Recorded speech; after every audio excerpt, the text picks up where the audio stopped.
Hello everyone. तो हम लोग का जो पीवाईक्यूज का सीरीज चल रहा था, उसी सीरीज से एक बहुत ही इंपॉर्टेंट क्वेश्चन जो linear differential equation with constant coefficient का है, जो 10th मार्क्स में पूछा जाता है और लगभग हर ईयर में ये पूछा गया है 10th मार्क्स में, और रिपीटेड क्वेश्चन है, बहुत ही इंपॉर्टेंट है, जो linear differential equation with constant coefficient का है। तो इस क्वेश्चन को देखिए, d2y/dx2 -4dy/dx + 4y = x² e⁻x cos 2x। इसको हम लोग सॉल्व करने सीखेंगे। तो उस सॉल्व करने से पहले हम लोग को linear differential equation with constant coefficient का जनरल फॉर्म जानना चाहिए। जनरल फॉर्म जो होता है d2y/dx2 + pdy/dx + qy = function of x। यहाँ पे p और q जो है, p एंड q जो है वो कांस्टेंट है। क्या है? कांस्टेंट है, और ये फंक्शन ऑफ x होना चाहिए। तो देख सकते हैं ये जो हम लोग गिवन क्वेश्चन है वो इसी फॉर्म में है, d2y/dx2 + pdy/dx + qy = function of x। तो इसको हम लोग को linear differential equation with constant coefficient को सॉल्व करने के लिए हम लोग को दो चीज फाइंड करना पड़ता है। क्या? एक CF complementary function and PI particular integral.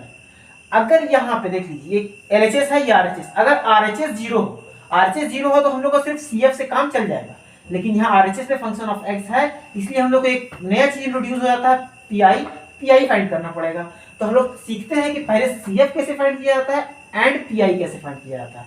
तो CF के लिए हम लोग क्या करना पड़ेगा? CF के लिए हम लोग को पहले LHS से ही CF फाइंड होता है, और RHS से होगा RHS और LHS का हेल्प लेके हम लोग PI फाइंड करेंगे। तो CF फाइंड करने के लिए हम लोग इसका यूज करेंगे, LHS का यूज करेंगे। देखिए कैसे निकलेगा।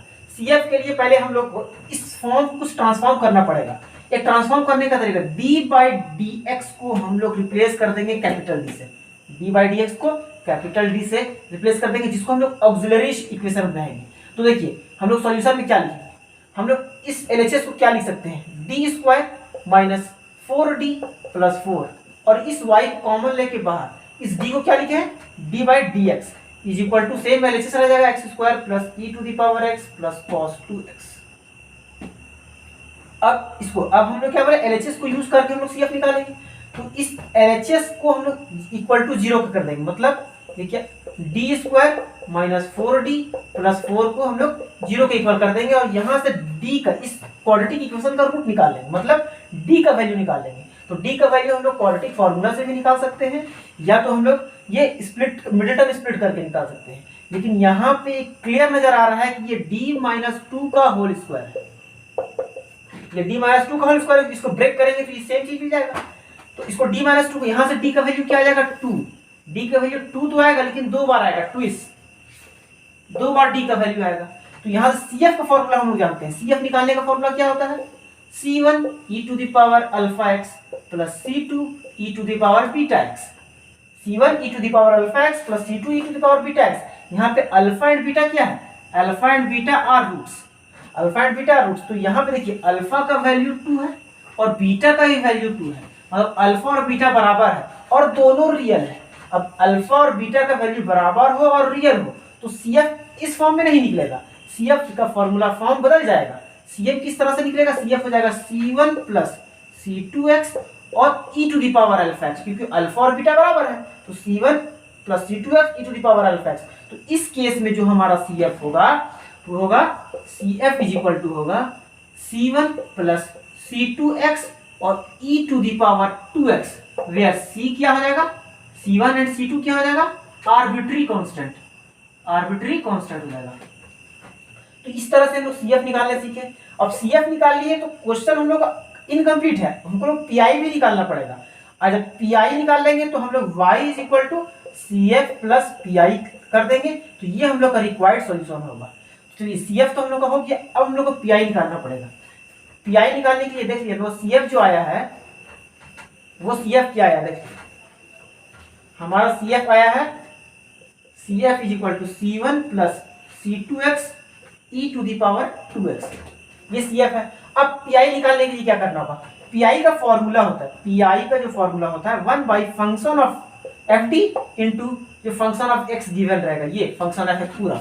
तो इस केस में PI क्या होगा, PI = हो जाएगा 1/फंक्शन ऑफ D क्या था, d² - 4d + 4, और फंक्शन ऑफ x क्या दिया हुआ है, x² + e⁻x + cos 2x, ये फंक्शन ऑफ x है। तो इसको हम लोग इसके लिए अलग पी आई निकलेगा, इसके लिए अलग पी आई निकलेगा, इसके लिए अलग पी आई निकलेगा। देख लीजिए P I is equal to क्या हो जाएगा 1 by D square minus 4d plus 4 into x square plus 1 by D square minus 4d plus 4 into e to the power x plus 1 by D square minus 4d plus 4 e to the cos 2x। तो यहाँ पे देखिए 3 case बन रहा है, एक case, 2 case, ठीक है, मतलब केस 1, केस 2, केस 3। ऐसे कॉम्प्लिकेटेड हो जाएगा एक साथ निकालने के लिए, इसलिए हम लोग केस 1, केस 2 और केस 3 करके निकालेंगे। तो फर्स्ट केस हम लोग निकालते हैं पीआई का।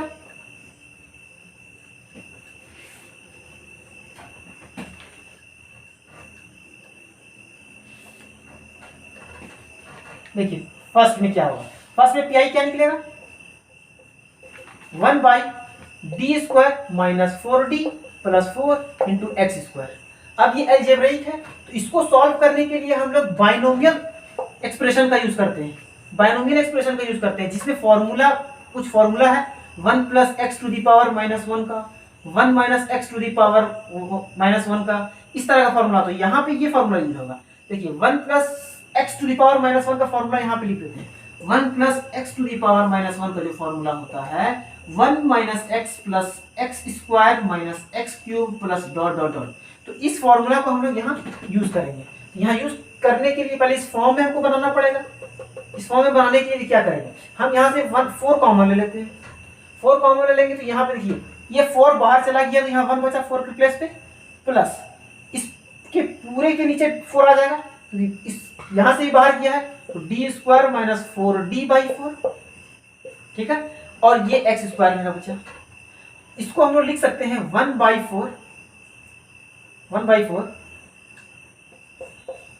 और इस पूरे को हम लोग ऊपर ले आते हैं 1 plus D square minus 4d by 4 और इसका पावर माइनस 1 लिख सकते हैं, क्योंकि डिनोमिनेटर को जब न्यूमरेटर में बना देंगे तो उसका पावर नेगेटिव हो जाता है, और ये एक्स स्क्वायर हो गया।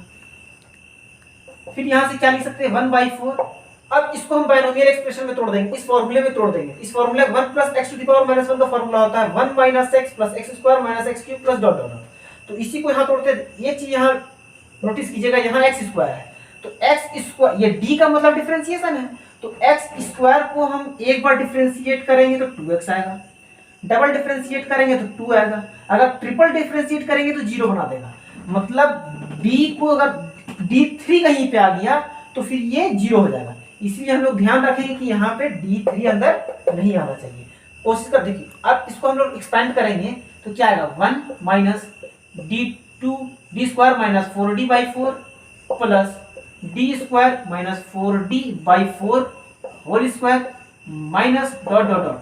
अब यहाँ पे क्यूब इसलिए नहीं लिए क्योंकि अगर क्यूब लेंगे तो जो d का जितना ही वैल्यू आएगा वो सब पावर 4, पावर 3, पावर 5 में रहेगा, इसलिए हम लोग इसका यहाँ पे इसके बाद नहीं लिए। तो यहाँ से हम लोग का इस फॉर्मूला का काम हो गया। अब इसके बाद देखिए एक्सपेंड करते हैं इसको एक्सपेंड करेंगे तो हम लोग क्या आएगा कि 1 बाई 4। अब इस एक्स स्क्वायर को मल्टीप्लाई करते हैं, अंदर एक्स स्क्वायर को मल्टीप्लाई करेंगे तो x square minus D square minus 4d by 4 x square plus D square minus 4d by 4 whole square into x square plus dot dot dot, ठीक है। अब देखिए 1 बाई 4 एक्स स्क्वायर माइनस, अब इस x square को अंदर ही multiply करेंगे तो d square by 4 into x square minus और minus plus 4d by 4 into x square. अब इसको देखिए, तो इसको थोड़ा सा यहाँ पे देख लीजिए कि D square minus 4d by 4 का होल स्क्वायर है, तो यहाँ पे कितना टर्म आएगा, 3 टर्म आएगा। एक आएगा डी स्क्वायर बाई 4 का whole square a square plus 4d by 4 का whole square a square plus b square plus 2ab minus 2ab, ये माइनस बी का होल स्क्वायर है, माइनस 2 ए के प्लेस पे आएगा d बाई 4 और b के प्लेस पे आएगा डी स्क्वायर बाई 4, b के प्लेस पे आएगा माइनस 4d बाई 4। तो देखिए यहाँ पे डी स्क्वायर का होल स्क्वायर डी का पावर 4 हो जाएगा, जो कि इस एक्स स्क्वायर को 0 बना देगा। यहाँ पे D square into D Q हो जाएगा, जो कि इस स्क्वायर को 0 बना देगा, इसलिए हम इसको निगलेक्ट कर देंगे, सिर्फ लेंगे इसको 4d/4, 4d/4 क्या हो जाएगा, ये 4 कट जाएगा और सिर्फ डी स्क्वायर बचेगा, इसलिए यहाँ पे सिर्फ हम लोग डी स्क्वायर को ही कंसीडर करेंगे, बाकी डी क्यूब वाले टर्म को और डी टू दी पावर 4 वाले टर्म को निगलेक्ट कर देंगे। तो यहाँ पे हम लोग क्या लेंगे, सिर्फ हम लोग लेंगे 4d/4 का होल स्क्वायर और एक्स स्क्वायर, बस इतना ही लेना है, और ये प्लस इधर डॉट डॉट आ जाएगा, और इसको एक्सपेंड करते हैं 1/4 एक्स स्क्वायर। अब ये डी स्क्वायर का मतलब है दो बार डिफरेंशिएट, इसको एक बार डिफरेंशिएट करेंगे तो 2x आएगा, एक बार और डिफरेंशिएट करेंगे 2 आएगा, तो -1/4 × 2, ठीक है, प्लस ये 4 से ये 4 कैंसिल। अब d है एक्स स्क्वायर को एक बार डिफरेंशिएट करेंगे तो 2x आएगा, अब ये से 4 से ये 4 कैंसिल। अब यहाँ पे डी स्क्वायर है, डी स्क्वायर को एक्स स्क्वायर को 2 बार डिफरेंशिएट करेंगे सिर्फ 2 आएगा, ये हमारा रिक्वायर्ड आंसर, प्लस 0 0 आएगा क्योंकि आगे का टर्म क्यूब और पावर 4 में है। अब 1/4 एक्स स्क्वायर, ये प्लस 2x, और ये 1/2 हो जाएगा, और 2 और 1/2 को सॉल्व करेंगे तो प्लस 3/2 आ जाएगा। तो पहला पीआई हम लोग का इस एक्स स्क्वायर के लिए पीआई क्या निकला है, ठीक है। अब इसके लिए हम लोग को पीआई निकालना है और इसके लिए पीआई निकालना है, क्योंकि पीआई का एक पार्ट निकला है, पीआई 3 पार्ट में निकल रहा है, तो ये पर्टिकुलर इंटीग्रल सिर्फ एक्स स्क्वायर के लिए निकला, तो इसको हम लोग इधर रख देते हैं साइड में ताकि याद रहे। पीआई फर्स्ट क्या निकला, pi first 1/4 x square plus 2x plus 3/2, ठीक है। अब सेकंड टर्म के लिए पीआई निकालते हैं, फंक्शन ऑफ एक्स के लिए। फंक्शन ऑफ एक्स के लिए पीआई क्या निकलेगा, देखिए 1/d² minus 4d plus 4 e to the power x। अब ये देखिए इस किस फॉर्म में है, 1/fd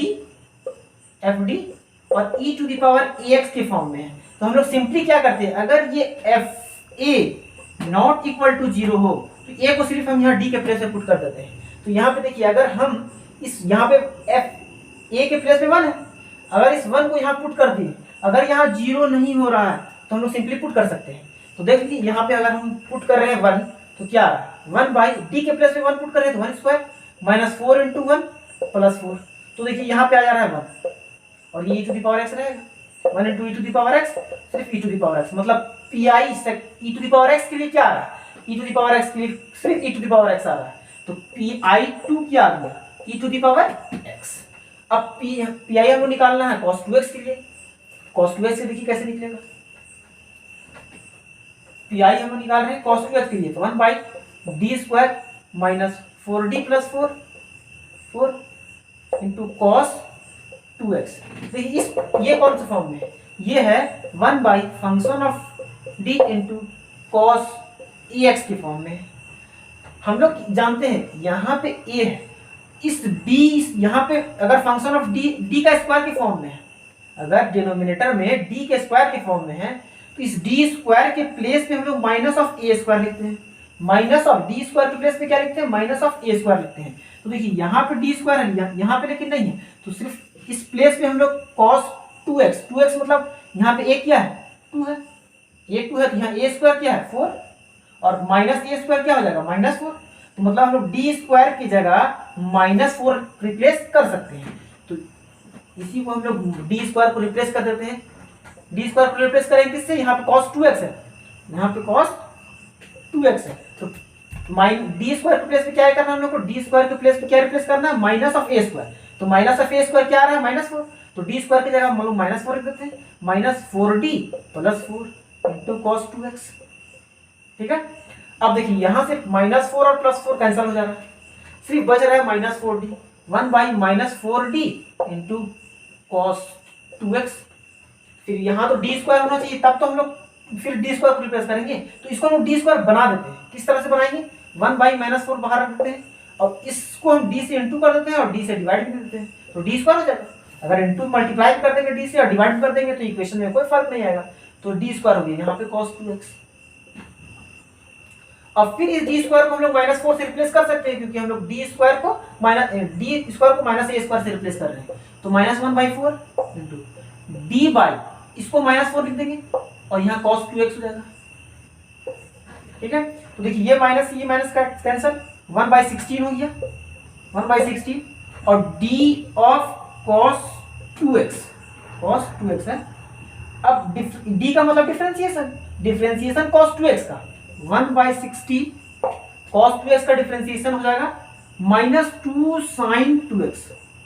ये होगा cos 2x का डिफरेंशिएशन cos x का होता है -sin x और फिर 2x का होगा तो 2 तो -2 sin 2x।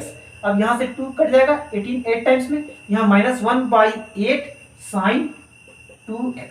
देख लीजिए pi3 क्या आ गया -1/8 sin 2x। तो ओवरऑल सॉल्यूशन क्या लिखेंगे, देखिए pi3 क्या है -1/8 sin 2x।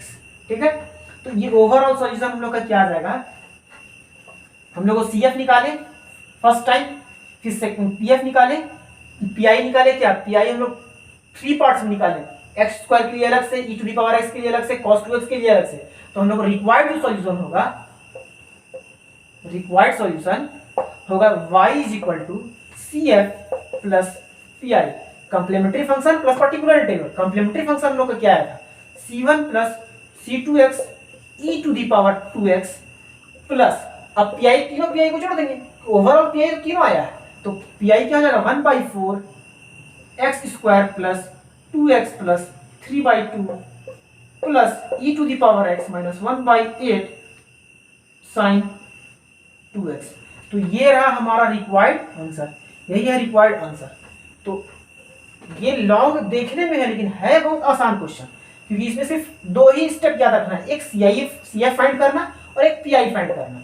PI फाइंड कर, CF तो हम लोग इजीली फाइंड कर लिए, सिंपली बस d/dx को रिप्लेस कर दिए कैपिटल D से और उससे हम लोग RHS को = 0 कर दिए और वहां से हम लोग इसका रूट निकाल लिए। तो CF भी निकालना आसान हो गया, PI सेपरेटली निकाल दिए, अगर एक साथ निकालते तो थोड़ा कॉम्प्लिकेटेड हो जाता, इसलिए हम लोग अलग अलग PI निकाले और जोड़ दिए। तो ये रहा इस क्वेश्चन का सॉल्यूशन, जो कि बहुत ही इंपॉर्टेंट है। लगभग हर साल नहीं तो ये 1 साल के बाद ये रिपीट होते रहता है। तो चलिए मिलेंगे नेक्स्ट वीडियो में नेक्स्ट क्वेश्चन के साथ जो बहुत ही इंपॉर्टेंट होगा। तब तक के लिए